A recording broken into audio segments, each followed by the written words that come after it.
All right.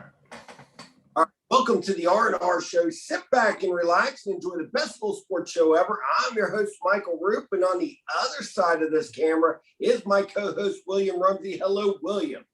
Howdy.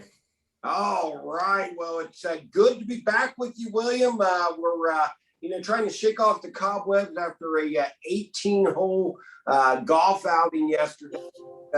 Has left, I know, me a little sore. How about you? Yeah, I'm getting to that age where you do 18 holes of golf the next morning. Like you said, welcome to the party. It's been a long time coming. I'm sore as shit. Yep, I'm very, very sore. I was just telling you, I slept 13 hours. My body needed it. It's finally at that point where I just can't spring back into action. So. A nice dose of a Bengals win over the Steelers could really help our ailments. That absolutely can. And that's why William and I decided to get a Zoom in here today talking about a pair of 1-1 teams. We got the Bengals against their arch nemesis, the Pittsburgh Steelers, today at 1 o'clock. Obviously, this is a huge, huge game. I'm telling you, William, if the Bengals win this, better things may be on the horizon. If they lose this, it gets dicey. Yeah, it does. The Steelers aren't world beaters by any stretch of the imagination. Now, they did get that win at Buffalo week 1, which surprised all of us, but then they turn around and lose to the Raiders. We don't know how good the Raiders are. They've looked good through 2 weeks. But if there is a time that the Bengals are going to win at Pittsburgh, this should be the game. Obviously, the Steelers are built on that defense. T.J. Watt is out. I don't know if Joe Hayden's playing. I know Bush has been banged up. So, if this has got to be the week where they pull it off. Yes, I mean, with T.J. Watt being out, it's a huge, huge deal. I bet the Bengals coaching staff got a big sigh of relief because now they can, allocate the line resources, not having to worry about doubling him to cut that out along the line. That's a huge, huge win for Bengal Nation. I know Big Ben was nicked up going into this week, but I told anybody who would listen, I want Big Ben to play because, quite frankly, Big Ben is definitely on his last leg. He can't push the ball down the field. The Bengals figured that out last year when they throttled him and they basically squeezed the field because they knew he was only going to throw 10 yards or under, and it made it miserable for Big Ben. Yeah, and then you pair that with the fact that Deontay Johnson, their number one receiver, is out as well. He went out with a knee injury the last play of the game last week in some garbage time. So that even, they're going to lean on Chase Claypool, Juju Smith-Schuster, and those guys just don't bring the same dynamics that Deontay Johnson does. So, they're going to probably lean more on Najee Harris. Now, the garbage. Well, the line's garbage. Najee's good. So probably going to dump off more to him, But I think that the Bengals defense through the first 2 weeks have shown, that they're up to the challenge. I think their challenge is the offense just hasn't, stayed on the field. They did Minnesota game, they did towards the end, but I think that's the problem right now is the Bengals offense. Yep, I agree. Talking about that offense, obviously, Joe Burrow coming off a pretty shaky performance, 3 straight. Has Bengals fans pausing for concern. But I think that's more, I think he's just got happy feet back there. You have the injury. You have that line that, the tackles have played well. But that area of the line with the center and the guards have not. And I think, are they bringing in their, second-round draft pick right now? Starting him today, is that correct? Jackson Carman, the second-round pick that, created some controversy in Bengals world because they traded back. There's some other guys that the Bengals fans thought they should take, but he gets actually his first snaps and first start this week at, I don't know if it's left guard or right guard, because Xavier Flo, gonna screw that up. He's out. But, throwing him out there against the Steelers, typically in most years, that's not a good idea. I mean, he's still going to be challenged, no doubt. But we've got to see what we drafted him in the second round. Most second round picks go in, first couple weeks. So let's feet to the fire, see what happens. But you're right. Burrow, the offensive line again has been a bugaboo. We knew it was. We thought it might be better with the tackles, like you said, but the pressure's coming up the middle. Burrow, some of the Bengals started chirping last week because of the play calls. They're not going down the field. But hell, if pressure's in your face you don't have the time. That's why you and we really wanted Sewell, because yes, Chase is a great weapon. He's proven that through the first 2 weeks. But if your quarterback doesn't have time, what good is Chase? If you could have drafted Sewell, then the money you allocated for Reef, you could have then thrown the bank at Tooney, and then you really got something cooking. But hey, again, that's yesteryear. We're dealing with.